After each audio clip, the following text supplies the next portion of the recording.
So hi! Welcome and welcome back to my YouTube channel, and for today's tutorial, ituturo ko sa inyo kung paano nga ba enable ang protect IP address in calls sa ating WhatsApp. But first, guys, subscribe to my channel and don't forget to hit the subscribe button and the bell to notify you for my new updates. And if you want to learn more, just keep on watching and let's start. So ayan guys, for today's video, i-open lang natin ang ating WhatsApp account.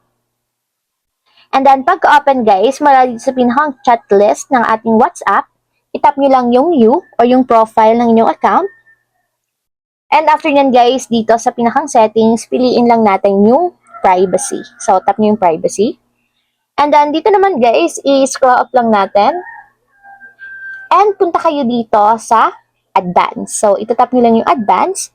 And then dito sa advanced guys, hanapin nyo lang yung protect IP address and call. So, kung makikita nyo, meron switch button sa right side niya. So, ang gagawin nyo lang is i-turn on nyo or itap para ma-enable, katulad nito. And kapag ganyan na guys, kulay green na, ibig sabihin, naka-enable na ang ating protect IP address in calls. So kapag naka-enable yan guys, makakatulong yan para hindi agad-agad malocate yung location natin habang naka-enable yung calls sa ating device. So yun nga lang guys, kapag naka-enable ang ating protect IP address in calls, medyo mababawasan ng konti yung quality ng calls.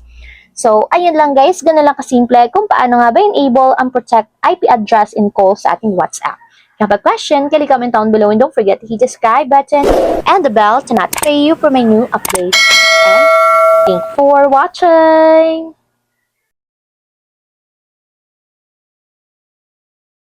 Living life, every day, late at night, not okay.